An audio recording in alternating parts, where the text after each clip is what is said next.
after all these years of experience, I think I have a very strange equation with fame. I enjoy it sometimes. Like, I am famous. That's the reason I'm here with you today. I'm enjoying my time with you. Yeah. But I think I know the transient nature of this. I also feel that way. Always enjoy the moment. Know that nothing lasts. Don't get attached to any one thing too much, thinking that it is yours. We're lucky to be here at this moment. Can I ask you, you're so famous. How do you deal with this? I have a theory about it. As a satire to my life, I say, you put a lamppost on TV for 25 years at 9 o'clock every night, it will be a very famous lamppost. तो मैं तो अपने आप को नहीं, not generous. It's a complete total reality. I was invited to Labasna. I was invited by Labasna to speak to the officer trainees. Wow, that's very unconventional. That's I very must say. Yeah. I was the only actor who was invited. What did you talk about? I spoke about my life. We spoke of 12th fail. I spoke about my life, and I love sharing my life with people because this is such a privilege, sir, for me to be sitting here chatting with you and even interacting with those students there. Yes. Those officer trainees there. Yeah. If I'm not wrong, my numbers could be wrong. Yeah. There were more than 600 officer trainees inducted in civil services last year, or last to last year probably. Out of which I think 50% were out on some form of training. There were only 330 officer trainees present there when I was speaking. And by the end of it, when I was walking back, there were more than 30 to 40 officer trainees who came up to me and told me, we are here because of 12th fail. Oh God. Can you believe this? Amazing. That's the impact of storytelling. Wow. That's the impact of cinema.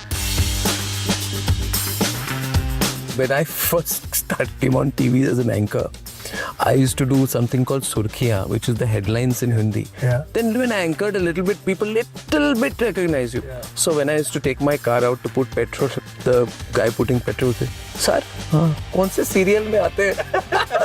Oh God, my journalistic career has gone for a toss.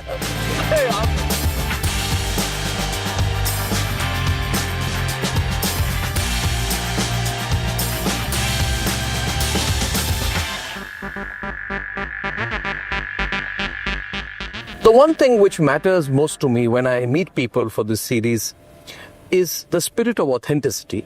Are you true to your art, to your craft, to your business, whatever it is that you may do? For me, authenticity is key to success. And the person who I'm bringing on the program today, if I were to say there's one thing that I really admire the person for in the short time I've known him, is the fact that he's a completely authentic individual. Now, you do not very often find people from the world of cinema who are authentic, because you're told, it may or may not be true, that you have to convey yourself in ways that you are not. You have to behave like you're a star, like you're a celebrity. And when I was growing up as a child, I remember going to a film shoot and I saw Rajesh Khanna sitting somewhere, and I remember going and taking an autograph. It was always as if the actor had to be larger than life. In today's day and age, an actor is known by their craft.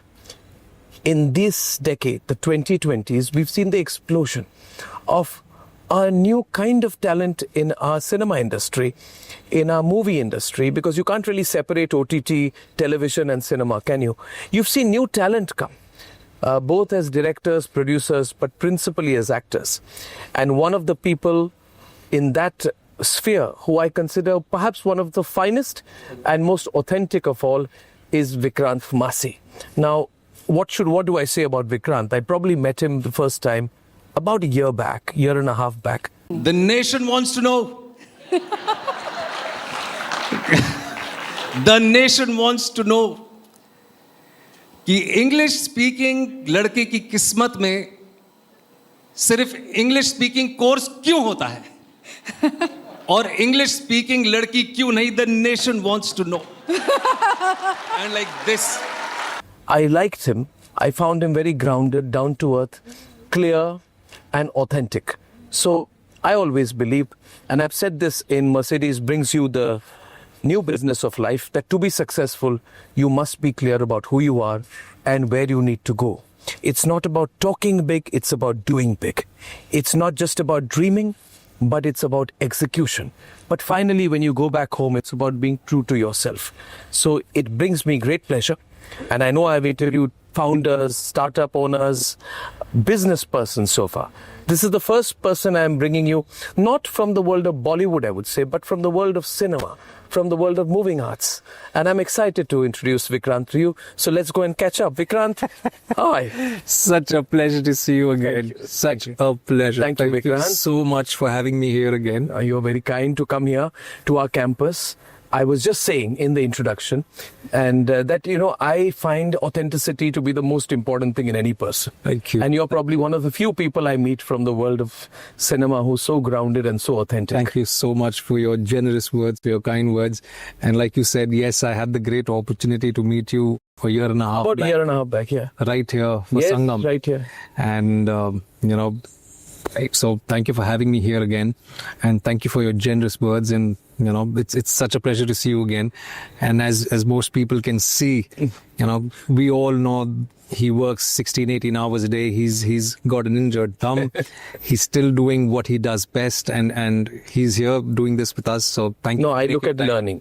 For me, this episode is two things are important to doing this episode. First, I have to find a person who is willing to risk their life with me at the wheels. I'm willing I to do keep that. looking for a murga, as they say in Delhi language, every few months. I found quite a few. And the second important thing is someone I can learn something from. Oh, that's so. So when we drive around today, and welcome to Noida and Greater Noida, by the way. It's the emerging new hub of Uttar Pradesh, the yogi way of life, as we say. Yeah. A lot of development in this area, lots of stuff happening. And so when we drive around, we'll talk about your films, your art, your everything. And your life is in my hands with my broken car. I'm in safe hands. I can I definitely know say about that. that.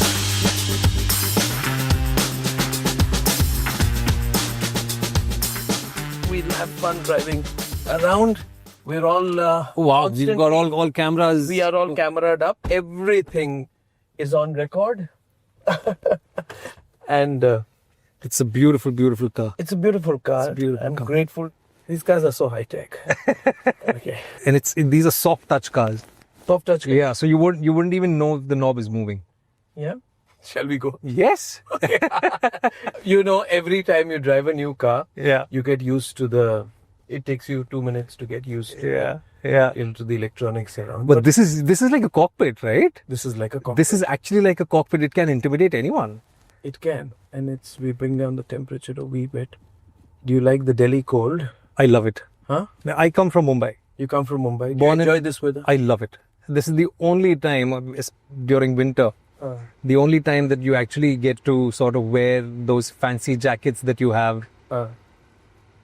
You miss doing that in Bombay? I really do. I really miss wearing those jackets, those hoodies and your scarves. Yeah. Yeah. I love the sense of space that we have in Noida. This part, when we came here, it was all empty. And now we see a lot of companies being built around Republic, where we are now moving out of. And There are robotics companies, there are new age companies. Yeah. So now we are moving out of the campus. We're going to take you for a little ride around right now. Sure. I would love to. And so let's have fun. Yep. Great. So this is our campus on the right. This is sector 158 in Noida. And and I must say this on record that the campus at Republic is not just sprawling, it is beautiful. Yeah, thank you. And it's so, I believe you've done a lot of sustainable stuff here. We did 1400 trees out here. We're doing things as sustainably as possible. I'm not very much into it, but we take a lot of pride in the fact that there's a lot of outdoors. Oh, yeah, your It your team was telling me this. What were they saying? They were saying that we've planted a few thousand trees. We've used a lot of recycled stuff in the construction. Yes. You haven't used a lot of paint, No. right? No. It's all brick wall. Anyway, Vikrant, let's drive regardless. Now tell me, how have things been?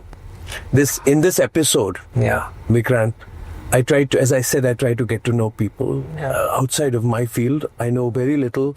And I really believe, Vikrant, that you learn by knowing about the lived experience of other people, right? Yeah. You and I from very different professions. Yes. So tell me, what makes you you? Let me bust out. What makes very me broad, me? broad. I believe, everybody is a product of their experiences. Yeah. What makes Vikrant Massey? What is in this din and competitiveness of cinema? What made you come out? What made you break through? And what keeps you where you are?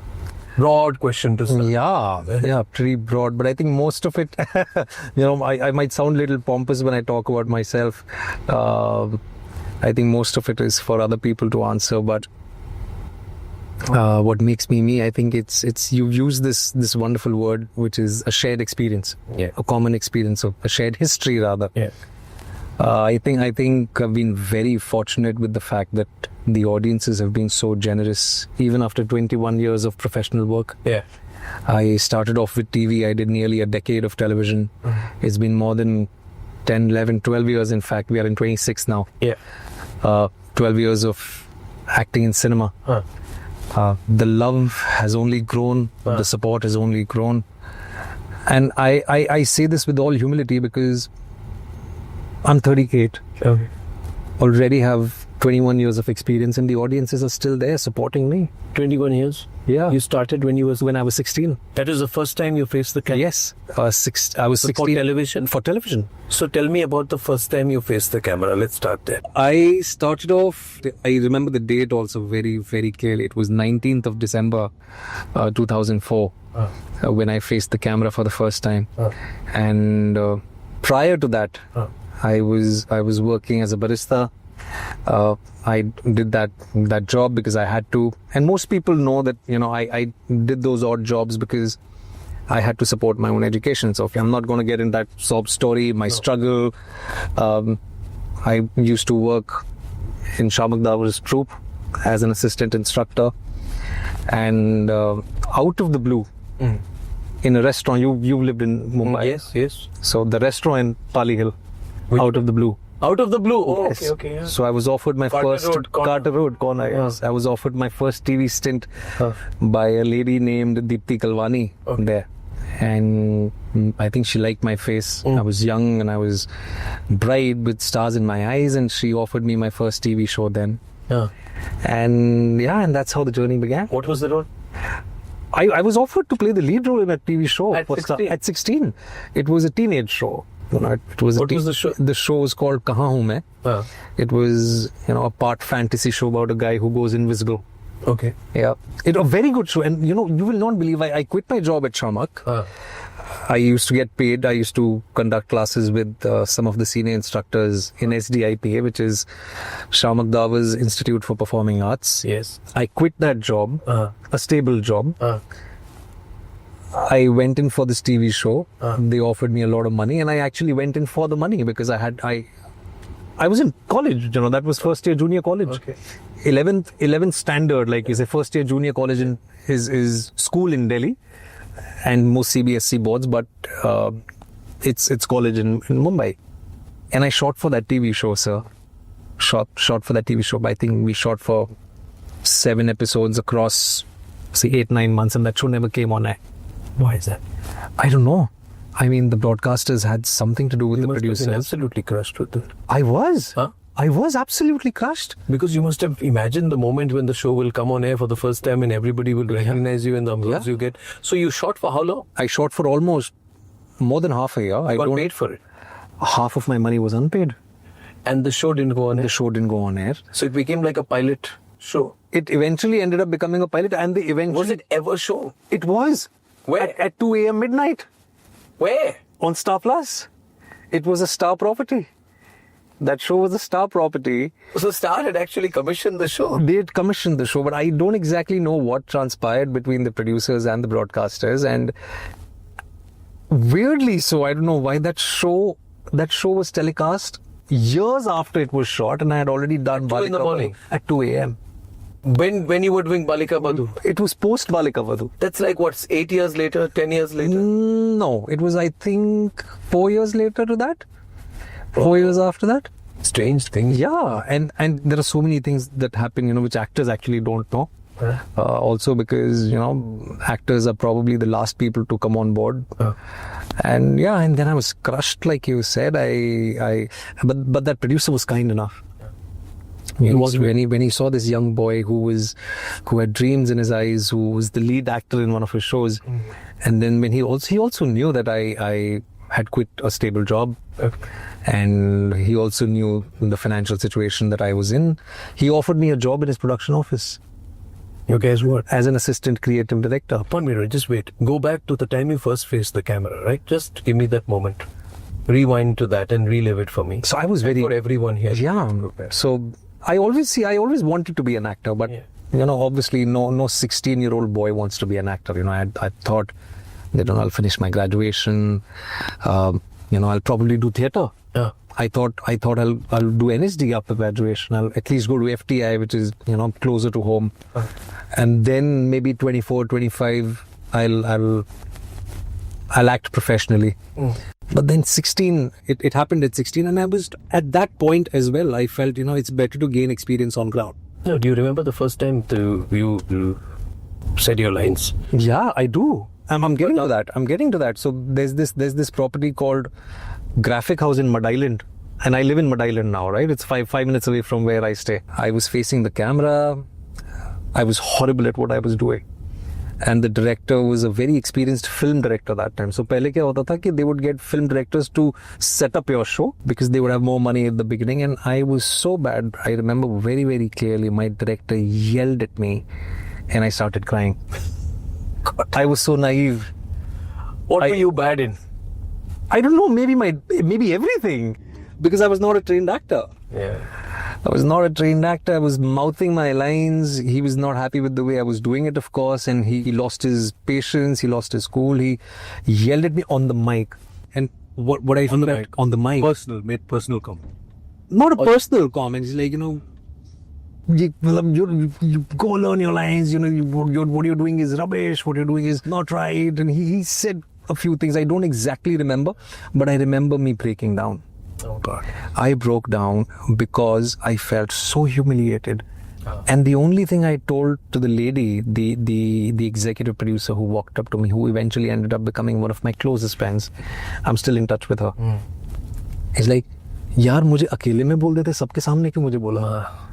सबके सामने मुझे क्यों डांट लगाई? And that's where you come from, right? You've never been sort of spoken to like this. As Brusby, huh? Yeah. And yeah, that was it. But then I think I took it on the chin. And that's always been my nature. Always willing to learn, always wanting to sort of unlearn as well at the same time. And I'm glad that experience happened, and he was generous enough. Then I think that very evening he came up to me and he said, I'm really sorry, I shouldn't have spoken to you that way. But that one moment, the first day of shoot, you're yelled at in front of 100 people. You still meet that person? No, unfortunately, no. I don't even know where he is. Do you have any grouse about? No. Do you keep bitterness? No, not at all. Not at all. Ek din I will show you. Not at all. No? Not at all. No? Not at all. He was kind enough, in fact, a few years ago. Is that a good sentiment to have? I've met many people to hold grudges? Not. Well, you can call it a grudge. You can call it ek din dikha dunga kind of ambition. No, that's horrible. I think it's not. No, that's not nice. That's not nice. I think if you ask me, I tend to forgive, but I don't forget. I mean, Aman was on the program, Oh yeah. The boat guy. The boat guy. Yeah. And Aman once said that something happened to him. He was on this show. He said something happened to him one day when he was working before he set up port, and then he had this feeling. He said, typically he told the guy, "Milte hain market mein." Kind of. There's a story also when I told my boss, sir, मेरे पैसे बढ़ा दो, उन्होंने बढ़ाई नहीं, तो मैंने बोला मार्केट में मिलते हैं सर. Market में मिलते हैं. मिलते हैं market में. That's a very Delhi thing, huh? It's a very human thing. It's a human thing, but you underplayed it. Why? Because I don't think that experience was as severe as not severe enough for me to sort of want to sort of pay back for it. I don't think it was that severe. I wouldn't deny that there have been certain experiences wherein I've held them very, very close to my chest. Like what? Share. There have been a lot of casting directors when I was breaking through from television to movies. And unfortunately, there was this preconceived notion about television actors not being good at what they do. They're not good actors, and there was this disparity between film actors and TV actors. Wow. So there were a few people like producers and casting directors who very openly told me that, you know what, you're a TV actor and we'll never work with you because you're a TV actor and, you know. Itna openly. Openly. So you feel there's a mindset against TV actors, or there was earlier? There was, but not anymore. Not now, no? On the contrary, some of the finest actors you see now, especially in the last 10 years, both. Name a few. I mean, whether it is Yami Gautam, whether it is Mrunal Thakur, whether it is Laksh, who was a part of Aryan Khan's show, Bads of Bollywood. He was from TV. I think, even some of the biggest directors, Anurag Basu, Anurag Kashyap, all these people, they've worked in television. Irfan Khan, the late Irfan Khan. I'm the biggest fan. Same. I don't think there's. I became an actor like because I saw Maqbool in 2003. Oh yes. I was in National College and Gaiety Galaxy was right behind my college. Yes. And I went there. I picked up a stall ticket worth 30 rupees. That film floored me. I went back to college the next day. The next day I went and I bought another ticket. And I saw the movie again the very next day. And I decided, I never understood what it is about him that riveted everybody onto the screen. But if you see that he was like a one-man, I feel he was like a one-man army, He could hold the entire film through his eyes and his intensity and everything. There was also, a lot of this rooted person, clear about himself.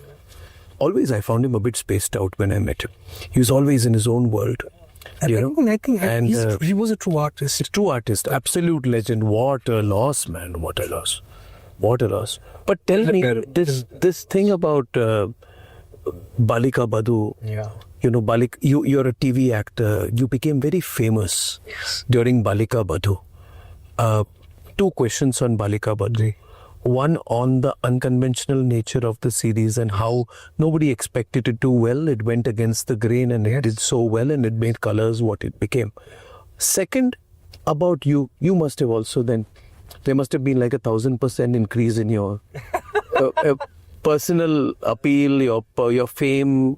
Yes. Your noticeability, your recognizability. I'm sure everyone knew before that, but it must have gone to a different level of celebrity. It's a different ball. So tell me about how you handled it. How I handled it? What was it like? When did you first realize, when did you realize that I'm really famous? I'm really famous. I think it was post. Like, I'm as big as any film star. No, you. No, not yet. I'm still not there. You're not there? No, I'm still not there. No, but at that time, there was a huge amount of fame and focus, right? There was. People must be writing about you. The media must be after you. The paparazzi would have written about you. There were no paparazzis at that time. You're not that old. I mean it. There were no paparazzis. You were no paparazzi at that time. There were no paparazzis. They didn't chase you when you came out of the gym, when you came out of home. No. This has happened now? There was no viral Bayani then? No. Nowadays, I have told. Back then, it was just, What do you mean back then? No, if you keep talking, I'm over a decade older to you. If you keep saying back then I'll stop driving the car here. No, I'm sorry. I don't mean. What am I then? Back then. No, but I genuinely mean it. There wasn't. No, there was but no. Tell me about handling fame. Handling fame. And Balika Vadhu. Yeah. So, beginning with I'd done a fairly popular show called Dharamveer right before that. Okay. And there was another new. This is which 2007. Yeah. Dharamveer came on which channel? On NDTV. Imagine there was a new channel which had launched simultaneously with Colors. Yeah, I know that. And Dharamveer was a very, very, very popular show, right, which we relocated to Vadodara because of that. And a lot of people. That was the first time I actually realized that, okay, I'm getting famous. Yeah? Yeah. When people would, and I was 20? Yeah. 20 actually. Yeah. When people would come up to me and ask for autographs. Us time to selfie bhi nahi hoti thi. Right? They would ask for autographs. And when I would sign those autographs, I'd be like, oh, you know what? And I would go back home and tell my parents, you know what? Aaj mere saath ye hua. Because I would fly back twice a month from Vadodara to Mumbai. And I would share those experiences. My mother used to cut newspaper articles and laminate them. Oh, wonderful! And we still have them preserved. Yeah. So that was the first time I kind of realized, okay, I'm getting a little popular. Yeah. But like you said, no comparison to film stars because that's a different ball game altogether. And Balika Vadhu, I was actually, and not a lot of people know this thing, sir, that Balika Vadhu was a show written by this gentleman called Purnendu Shekhar. Okay. He had pitched the same show in 1997. Okay. 10, 11 years prior to Colors picking it up to another major GEC. Okay. And they refused it. They outrightly refused it. I, of course, cannot name that GEC because I work very closely with them. We can't do that. Diplomatic. Have to. Okay. So, and even when it came on Colors, there was a big slate of shows coming out in Colors because it's a new channel that's being launched. This was one show that a lot of people were not willing to promote. They were ashamed of. Not ashamed. They were a little skeptical, maybe. Or they felt that, chalega to chalega, but I don't want this to define the whole channel. Maybe. Because maybe they won't watch anything. Because, it's all about being conventional. Kyunki saas bhi kabhi bahu thi, this, that kind of stuff, right? And all the other shows that came on Colors at that time, they did really, really well. But nobody, and I can tell this to you very, very proudly, there was not a single hoarding of Balika Vadhu being put up. By whom? By Colors? By whoever, by the makers, by Colors. But why they were not sure about it? Maybe they were not really sure about what the show would do, or because it was against the grain. Yeah. Right? Tell Gen Z why it was against the grain. Why was it against the grain? Because firstly, at that point in time, it was pure entertainment. Balika Vadhu was a social drama. Yeah. Of course, you had these art house movies talk about, disparity, about the socio-economic background of our society, of the country, of upliftment. Not a lot of that was happening in television. I think back in the 80s and 90s, there were TV shows which spoke about this, but not during Balika Vadhu's time. So yeah, but there was always an element, like in Sholay, there was the whole relationship between a widow and a... And that was exactly what my character... Wasn't that also the case? Jaya Bachchan, right? Played the widow and Amitabh Bachchan. And Amitabh Bachchan. And in Balika Vadhu... That was also it was... Quite similar. It was similar. Quite similar. But Balika Vadhu took it one step higher. Which means our society is open to... Absolutely. Talking about taboo issues. Yeah. But nobody was willing to take the risk. It's just... See, we say na ki ye trend hai, but there is always that one person who goes against the grain, does something which works, and then everyone wants to follow that trend. Yeah. And that is what happened with Balika Vadhu, or even the show you spoke of, Kyunki Saas Bhi Kabhi Bahu Thi. Nobody was writing like that. Nobody was producing like that. Ekta Kapoor came out. She produced an out-and-out family drama. That became the norm, and everybody wanted to make a show like Ekta Kapoor. And there was lack of creativity, and I concede to the fact that even when I was out of Balika Vadhu doing other TV shows, because I continued to act in other TV shows, there would be TRPs. Yeah. So the producers would talk about which shows rating higher, and they would have people watch those shows. They would have those writers sit in front of those TV sets and ask them to ape what the number one show is. But that doesn't work. Yeah. That doesn't work because it is it's not from the heart. Absolutely. Fake hai. Absolutely. It's pretentious. And but that's... But hats off to the people who took these decisions. And a lot of other shows that came out on that channel were really path-breaking. They wanted to actually go against the grain and do something. Yeah, so you became famous. Tell me about fame. My question was about fame. I mean, fame... I think I've had a very strange relationship with fame, even like... I couldn't say back then, even when I started off, because By the way, can I tell you a story about fame? Yeah. So I used to, when I first came on TV as an anchor, I used to do something called Surkhiyan, which is the headlines in Hindi. Yeah. And I was freaked out about it every time because I would mess up my Hindi, but it was the only chance at anchoring. Then when I anchored a little bit, people little bit recognize you. Yeah. So I stayed in Mayur Vihar. So when I used to take my car out to put petrol, I'll tell you the guy putting petrol said, "Sir, कौन से serial में आते हैं?" God, my journalistic career has gone for a toss. After all this reporting, sir, आप कोई serial में आते हैं? This is like, oh God. People still tell me people still recognize me by Balika Vadhu. They do. They do. I go to these. अच्छा तो लगता है ना? अच्छा बहुत. Now tell me, when did you feel? And how did you react to fame? I was very happy initially, right? People asking for autographs.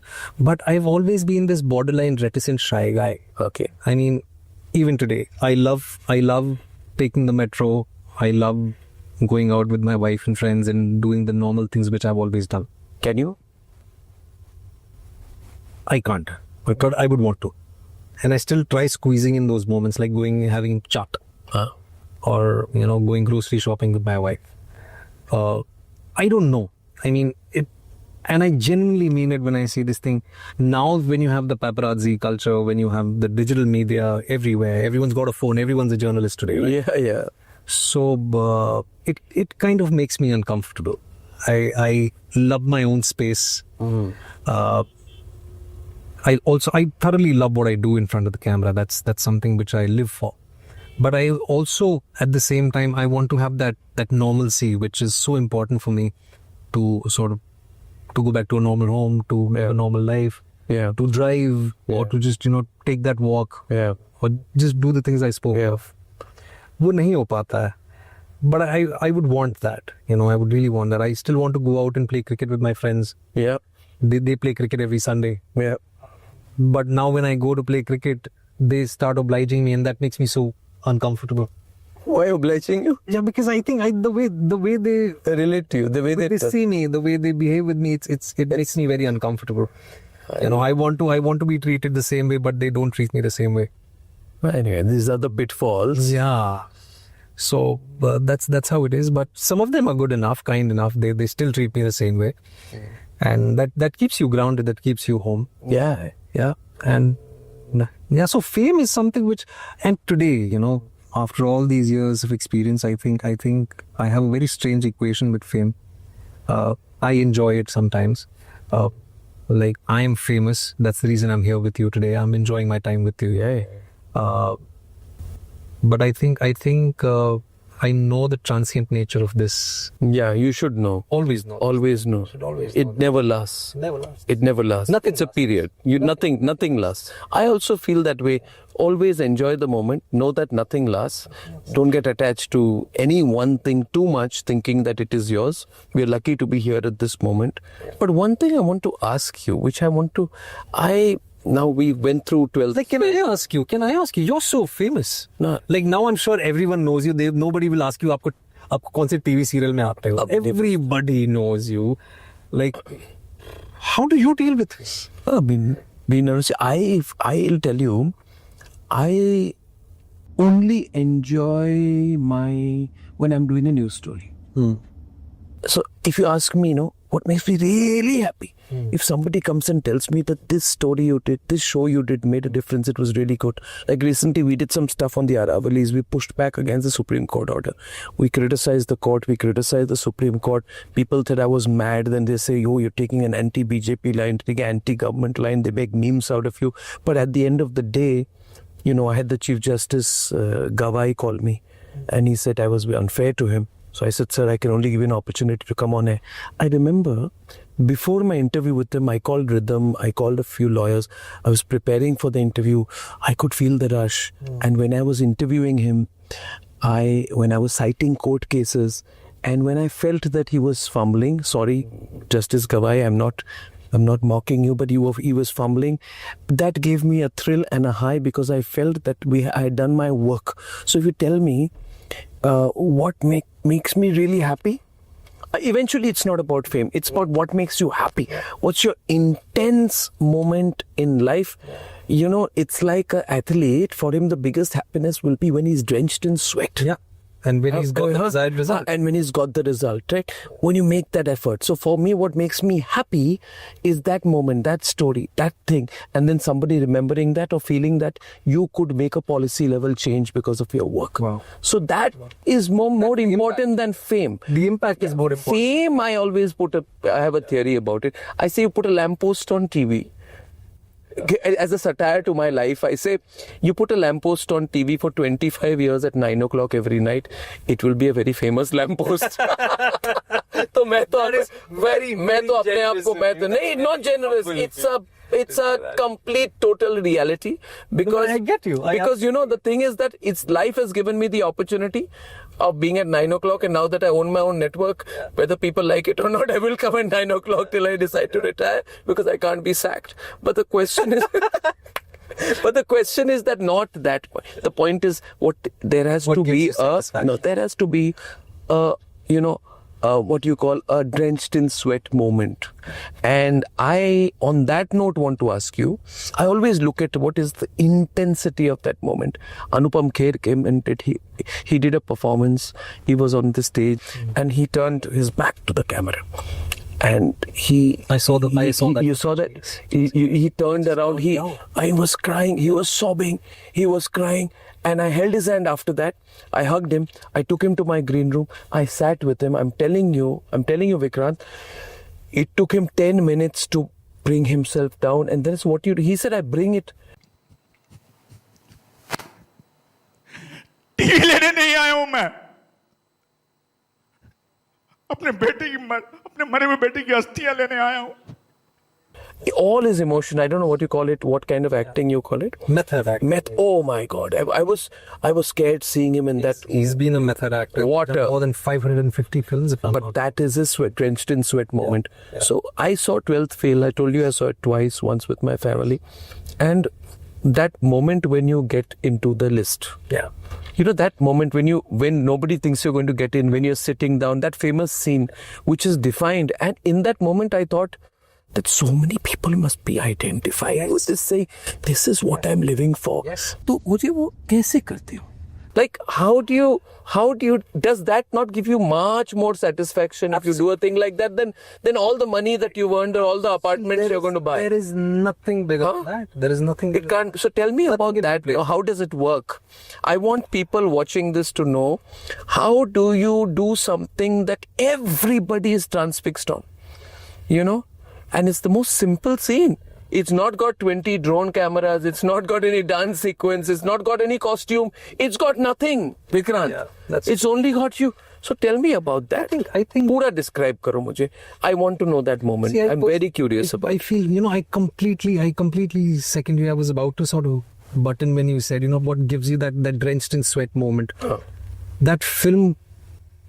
That entire film for me in my career and my filmography has been that drenched in sweat moment. And one of the reasons why the whole country lapped onto that film is because it is each and every one's story. Where Manoj Kumar Sharma came from, his struggle for sincerity, his struggle for honesty, dignity. I think all of us have gone through that at some point in our life. The universal nature of that film is what connected with people, firstly. Secondly, the moment that you're talking about when my character gets selected. All the friends go and see the All the friends go in, we all hug, we weep with joy.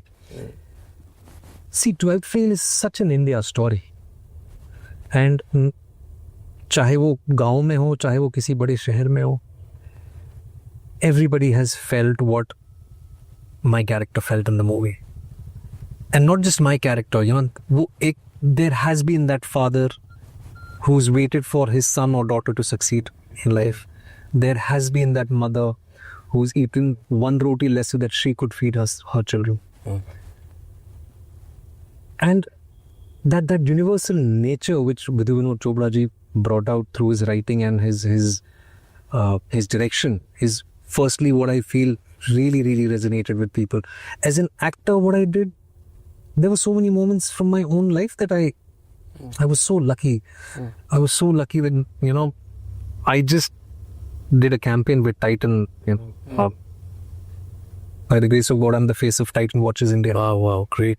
It's a heritage legacy brand. And, in that ad, Titan came up to me, the creative team from the Tata Group came up to me and they told me, we want to put in a line for 12th Fail and for you, which is so synonymous with everything that has happened in your life today, that maybe you were rehearsing for the part the whole time. And maybe I was rehearsing for the part the whole time in reality.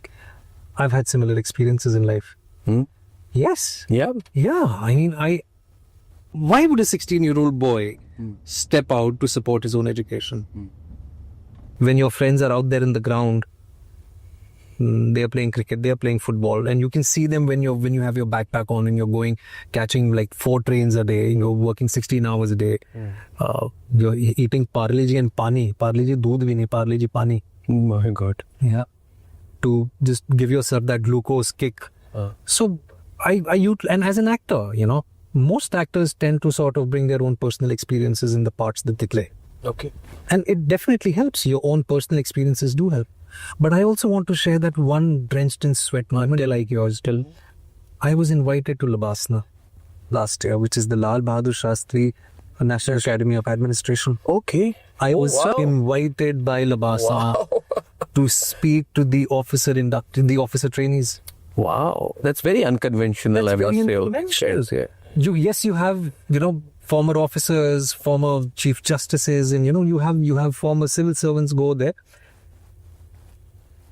I was the only actor who was invited by the faculty, and I went there, and I have come here. What did you talk about? I spoke about my life. We spoke of 12th fail. I spoke about my life, and I love sharing my life with people because this is such a privilege, sir, for me to be sitting here chatting with you, or even interacting with those students there. Yes. Those officer trainees there. Yeah. It is actually a dream run. You can only dream about these. But when in that scene, when you sit down, and nobody knows in the film whether that is you're defeated or you won, right? And everybody, and the girl just nods. Yeah, and we still don't know. So tell me about that. How do you bring it on? Is that method acting? A lot. What do you said you bring your life's experience. What was going through your mind at that time? I think maybe the rejections that I've faced over these years. Maybe the hunger that we were talking about a while back, the hunger that still resides within me to go out there and prove myself as an actor, wanting to just go and share the many common experiences that we share. And I take absolute pride in where I come from, and unfortunately there are days when the world you actually belong to, people don't resonate with it as much. It is the world of glamour, but it's also much more than just glamour. Yeah. Right. So on and off, you end up finding like-minded people who want to share their life with you. Like Vinod Chopra comes from the same place. Yeah. So, but coming back to Labasna, I want to share that drenched in sweat moment. There, if I'm not wrong, my numbers could be wrong. There were more than 600 officer trainees inducted in civil services last year. Or last year probably. Out of which I think 50% were out on some form of training. There were only 330 officer trainees present there when I was speaking. I clicked pictures with everyone. I clicked selfies with everyone. I signed some autographs. And by the end of it, when I was walking back, there were more than 30 to 40 officer trainees who came up to me and told me, "We are here because of 12th fail." Oh God. Can you believe? Can you believe this? Amazing. That's the impact of storytelling. Wow. That's the impact of cinema. Yeah. It's huge. It's immeasurable. It's immeasurable. And it's always been. And it's not only now. You see, that is one batch. I was about to say that. And it's not only about civil services. It's about saying that against all the odds you can make. Yes. That's the power of cinema. The power of cinema. That's the power of what you've done. When did you see the film for the first time? I saw the film for the first time when Vinod sir called me to his office. He's got this little mini theatre in his office. He called me there and he put a pen and paper, bottles of water in front of me. He even put a tissue box, I remember very clearly, right next to me because he'd seen the film, through and through.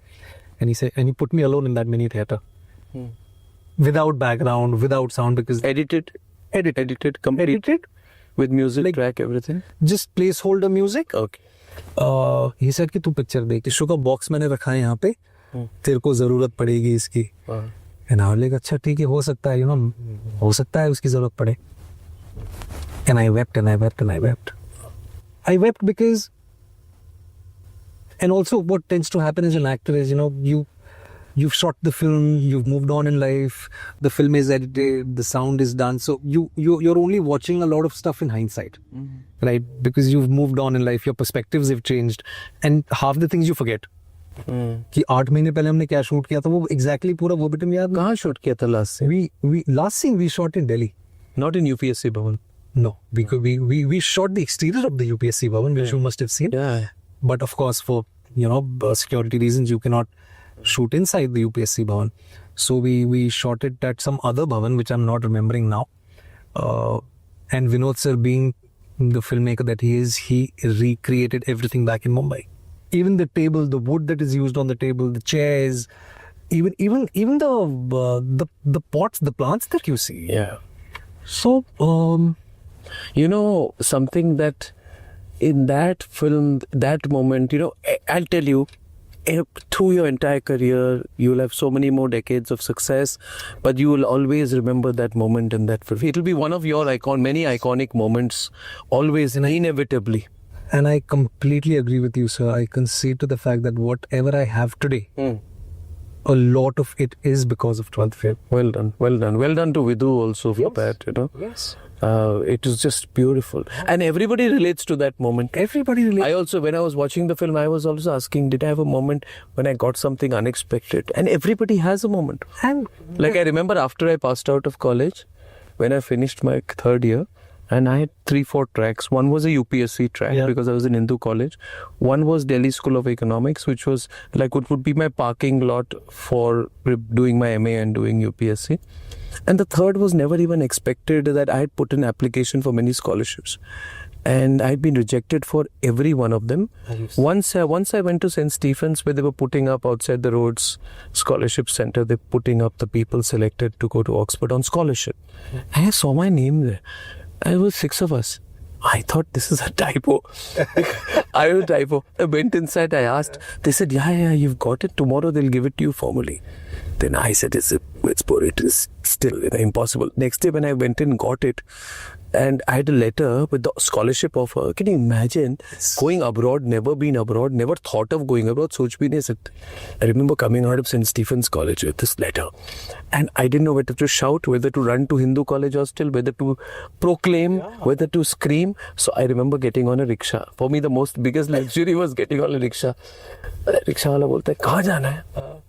We never take rickshaws in there, na? For me, it is like, मैं rickshaw में जाऊंगा आज मुझे scholarship मिली है rickshaw में कहाँ जाएंगे sir चलो K-Nags चलो I remember K-Nags was Kamla Nagar I think तो मार्केट थे आज मिल्क शेक पीऊंगा मैं वहाँ पे But it is always everybody has a moment, कि यार ये मेरे को अंडरमाइन किया था ये देखो मैं भी कुछ हूँ so I think that was the great thing about your film. Yes, and all of us really had that experience, right? And I know about your story that and if you would be happy to share this with you, what is a Shaktiman truck? What is a Shaktiman truck? You want to talk about Shaktiman truck is the greatest marvel in locomotion, where when all the army kids. And if you were watching, all the army kids will remember Shaktiman truck was a truck in which all army kids would sit. It is a 1960s model army lorry 3-tonner truck in which they would be covered with tarpaulin, in which 40, 50, 70, 100 army kids would sit with their tiffin box and their bags and go to school. So anyway, tells me what AQI I was telling you. I said, what AQI, man? When it's 4 degrees in Delhi and a Shaktiman truck with the wind blowing in your face, there's no AQI. But ye hai abhi ek baat batao. Aage kya karna hai? Like I always have this thought that continuity must not be stagnancy. Yes. Innovation is internal to you. You have to have a target. What we do as actors is internal. So what is for you an achievement? Is it an Oscar? Is it being a legendary actor at the age of 70, looking back and saying that you did the greatest films? Is it modeling your career on somebody else's? Do you have a role model in mind? Or is it working with that one director? Globally or otherwise, or that one big break, So I think define that for me. Where do you head towards? It's a mix of all these things where I am today. Because you're only 38. I'm just 38. Yeah, God's been very, very gracious. Yes. I mean, there's a bit of everything that you spoke of. Okay. I want to do all of it. I definitely have idols. There are people I've looked up to when I started off my career, and I continue to look up to them. We spoke of Irfan Saab. Yeah. He's someone that I really look up to. Yeah. Amir Khan is another actor that I really, really look up to. Yes, I want to take India to the global stage. I want to go out there. But is an Oscar my greatest validation? I wouldn't say so. But do I want to take Indian cinema to the Oscars? Why not? Because we have the skill sets. Yeah. We have all the requisite things one needs to take Indian cinema on the global stage. Yeah. And I want to produce. I want to direct. I want to write. I'm a closet writer. Yeah. Yes. Maybe Short stories, long stories. long formats, feature formats. I write feature scripts. I have a couple of them ready with me, and I don't know when I'll probably be confident enough to share it with the world. There are directors I want to work with. There are stories that I want to see as an actor. Yeah. There are so many more 12th fail like stories that I want to sort of bring out. So the privilege that you have as an actor today, and the kind of love and adulation and respect an actor gets today, I think it's truly a blessing. Yeah. And today, if I have that platform with me, if I can go out there and represent the common man, or be the voice for the voiceless. But you want your career in cinema. Absolutely. You don't, sorry, even blunt question, you don't want to fight an election. Fighting an election. You don't want to be in politics because so many Never say actors- never. No? Never say never. I wouldn't say no, because there are days when I feel that I could contribute in that sector too. Yeah. Absolutely. Yeah. There are days. I like your candor. It's good. In what way? I mean, I think I can contribute in some way or the other. I haven't given it a very serious thought, but there are days when the Indian within me is not really happy with things that are happening around. And maybe I can just go out there and probably contribute with whatever little capacity I have. It may be my naivety right now, maybe the young blood within me which is speaking. But you're not afraid of being judged. No. When you did Sabarmati report Yeah. and the cabinet watched, Yeah. right? I supported the film, by the way, on the sidelines. I did shows on it because I felt that there was so much injustice to the storytelling, which is always one-sided, and there has to be balance in everything, right? But when you did that, apart from the positives, you had trolls also going after you. Yeah, absolutely. Absolutely. How do you handle that? What was the kind of trolling you got? See, more than trolling, I got threats. Threats? Yes.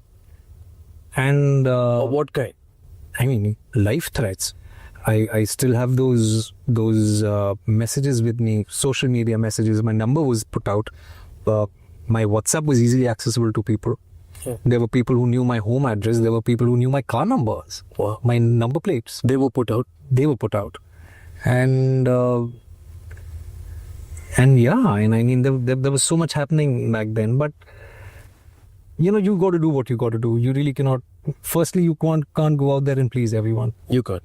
Right. And I would want to believe that I'm not a people pleaser. I am someone who will go out there and speak my mind. Yeah. Irrespective of the fact whether you like it or not. Yeah. And that is what I've been raised to be. That is what I am self-taught myself, or I've learned through my experiences in life. And yeah, so I'm very proud of Sabarmati. I'm very happy with what, not really entirely happy with what ended up becoming of the film, but I'm very happy with the fact that a few good people got together wanting to tell the story which should have been told 22 years ago, 23 now. And Many people may have appreciated you A lot of in people different did. ways over the years. absolutely, a lot of people did. No, I'm saying over the years, whose appreciation has mattered the most? Which is that moment? You know, we had Ricky Cage on this program. Ricky Cage, Grammy Award winner, Okay. great performer. And he said after he got the Padma Shri, he says the Prime Minister was there with all the Padma recipients. And he says, Modi ji. Prime Minister come to her, Ricky mera beta hai. She says that, you know, that can be the greatest satisfaction a mother's genuine pride Absolutely. about for her son. For you, whose appreciation matters the most to you? I think the audiences. Audiences? Absolutely. And I wouldn't be foolish enough. Do you sit among the audience to watch your films? I do. Did you watch 12th Fail Yes. audiences? I watched They knew you were sitting next to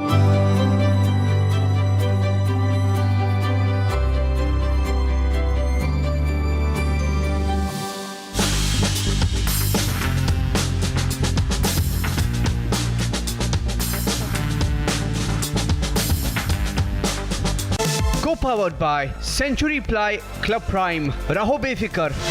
are pure sooji pasta उबालो मिलाओ और खाओ 8 minute में तैयार. क्या taste है सबका राजा R pure masala. QS&THE, the world's foremost university rankings organizations, have ranked Amity amongst the top 3% universities globally, making it among the very few Indian universities to be included in both rankings. Yet another top ranking for Amity University. दादी के हाथों का जादू और खुशबू से महकता घर, माँ की मुस्कुराहट और खाने की सुगंध. MDH गरम मसाला, क्योंकि हर रिश्ता है स्वाद से जुड़ा. केसरिया से मन जोगी हुआ रे दिल झूम देखो मतवारा हुआ रे. केसरिया से मन जोगी हुआ. हर पल मनाओ केसरी त्योहार. विमल, बोलो जुबान केसरी. थोड़े में ज्यादा स्वाद, यही तो है इसकी खास बात. वाओ मामा, क्या स्वाद है. अरे मेरे राजा, राजा आर प्योर मसाला. मुस्कुराए लड़खड़ाए जिंदगी चाहे जो भी हो. सर, पेशेंट के लिए कौन सा रूम प्रेफर करेंगे आप? जिंदगी भर के प्यार का कोई रेट कार्ड नहीं होता. Tata AIG health insurance, with you like family, with you always. आधे बाउल दही में 4 चम्मच MDH चटनी पुदीना मसाला डाला, स्टर करो, पुदीना चटनी तैयार.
Co-powered by Century Ply Club Prime. रहो बेफिक्र.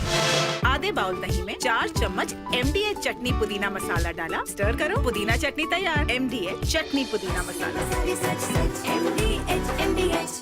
QS&THE, the world's foremost university rankings organizations, have ranked Amity amongst the top 3% universities globally, making it among the very few Indian universities to be included in both rankings. Yet another top ranking for Amity University. थोड़े में ज्यादा स्वाद, यही तो है इसकी खास बात. वाओ मामा, क्या स्वाद है. अरे मेरे राजा, राजा आर प्योर मसाला. केसरिया से मन जोगी हुआ रे दिल झूम देखो मतवारा हुआ रे. केसरिया से मन जोगी हुआ. हर पल मनाओ केसरी त्योहार. विमल, बोलो जुबान केसरी.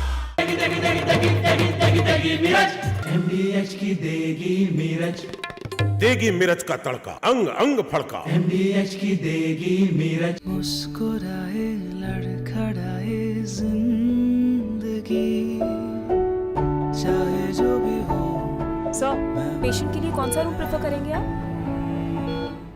जिंदगी भर के प्यार का कोई रेट कार्ड नहीं होता. Tata AIG health insurance, with you like family, with you always. आर प्योर सूजी पास्ता उबालो मिलाओ और खाओ 8 मिनट में तैयार। क्या टेस्ट है सबका राजा hardcore masala.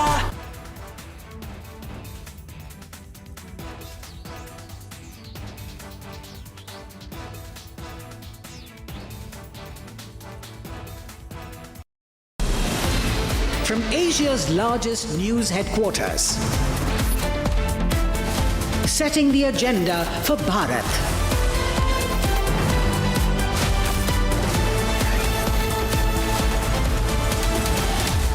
You're watching Republic.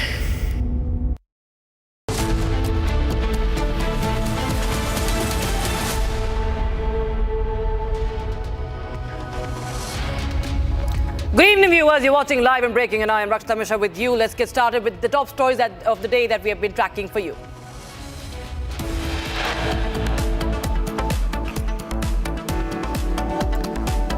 Bangladesh out of T20 World Cup. It's shown the door by the ICC. Scotland to replace Bangladesh in the T20 World Cup to be held in India.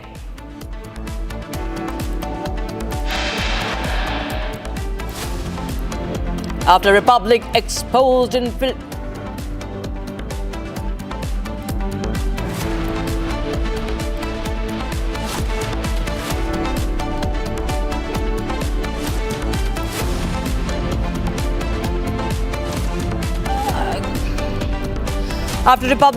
infiltration camp in Hyderabad, Hindu group staged protests calling for deportation of illegal migrants in the state.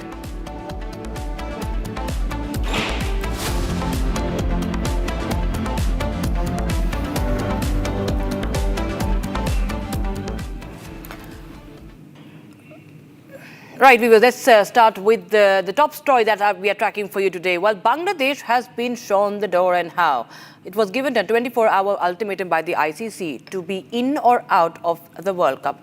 Now, it chose to stay out of it. So Scotland has come and, in fact, replaced Bangladesh. ICC has officially now announced that the Bangladesh Cricket Board it has communicated to the Bangladesh board that Bangladesh team has been replaced by Scotland in the upcoming T20 World Cup after they refused to travel to India, citing security concerns following the ouster of Bangladesh pacer Mustafizur Rahman from IPL team Kolkata. My colleague Himanshu joins us on the broadcast for more. Now, Himanshu, this really it's not going to augur well for Bangladesh, isn't it? It's trying to be Pakistan. Everybody knows what Pakistan's reputation is. And now ICC has actually shown them what it really takes. It takes nothing but a team to be replaced by Scotland. The associate nation team is now part of the T20 World Cup, and their grandstanding has no impact. Pakistan is trying to play a big brother to Bangladesh. This is irony. It's mother of all ironies. Pakistan was the only country that voted in favor of Bangladesh, and 14 others voted against them. So that is the reason why ICC has taken a decision to bring in Scotland. Now imagine from the days of Wasim Akram, Waqar Yunus and the great Imran Khan, Pakistan is talking about being unfair. Unfair is the word that they have used against ICC. Now what is unfair? I will tell you, Rakshita. Putting Imran Khan, the 1992 World Cup cricket captain, in jail is unfair. When Sri Lankan cricketers were airlifted from the Lahore's Gaddafi Stadium when there was a terror strike, that was unfair. And today when Mohsin Naqvi says that when Shehbaz Sharif returns from a presence in the peace board that Trump had called in Davos, so once he returns from there, they will take a call on whether they want to participate in ICC World T20 or not. I am telling you, they are going to make more harakiri of themselves, nothing more.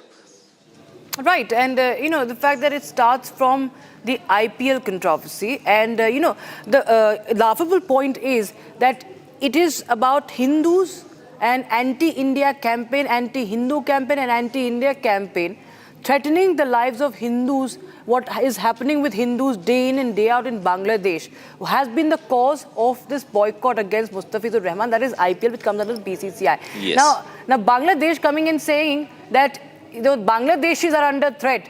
I mean, this is something that actually holds no ground. It's laughable for the world. I haven't heard a pathetic joke than that Bangladesh are actually concerned about the security when the International Cricket Council has a security assessment team. They cleared India on all grounds. The format of the tournament is such, Rakshita, that if India and Pakistan, if they both qualify for the World Cup, the final venue will be in Sri Lanka. So India and Sri Lanka are jointly hosting that, and all Bangladesh matches were supposed to be in India. And they saying that they are probably not pretty sure about that tells you that there is a political decision. Cricket and politics cannot be separated here, and Bangladesh has taken a political decision to not to play in India, and that is going to cost them. Probably Aminul Islam and the entire Bangladesh board and Muhammad Yunus regime will probably learn this later, that what are the financial implications of it. But as of now, they are just making a mockery of themselves, nothing more. In fact, what we are getting to know is that Naqvi is also now trying to, insinuate something like that. Pakistan is trying to cry foul and saying that we will also follow suit. But we all know what Pakistan has done. They had to silently, come to India, play the T20 World Cup in 2023. They've tried to do this crying foul every time. We won't play. We want to play in UAE only. We don't want to play in India. But at the end of the day, it doesn't matter. So I think Bangladesh should also understand who they are following, isn't it? Look, they're trying to use a technical thing there where in the ICC rules, India and Pakistan are not playing in India. So that basically the matches have been shifted to the neutral venue. But that was before the tournament schedule was drawn. So Bangladesh they have come up with this objection post the schedule was revealed. And after that, if you want to make such changes on political ground, then you will have to pay a political price for it. So they are not ready to do that. So they somehow want their matches to be shifted to Sri Lanka. India, meanwhile, I think BCCI this time is not going to buzz. They have clearly said no to that request. And I think they have done the right, they have taken a right call, Rakshita. Absolutely, absolutely. In fact, thank you so much, Himanshu, for joining us with those details coming in on that story, viewers. In fact, we've seen, viewers, that how even Pakistan Cricket Board is also trying to show that it is waiting for its governments now, but we do know that it's not going to hold any weight. But thank you so much for joining us with those details, Himanshu. Meanwhile, shifting focus to the other stories, this is from Nampally that is coming. It's a massive fire that has broken out at a furniture shop located at the Chirap Gully line in Nampally that has triggered panic in the area. Fire reportedly started on the ground floor of a 4-story building, quickly spread upward, flames raging intensely for several hours. Fire and rescue personnel rushed to the spot immediately, began firefighting operations, and as many as 25 fire engines were pressed into service to bring the blaze under control. Thick smoke and high flames made rescue efforts challenging. And according to preliminary information, 2 children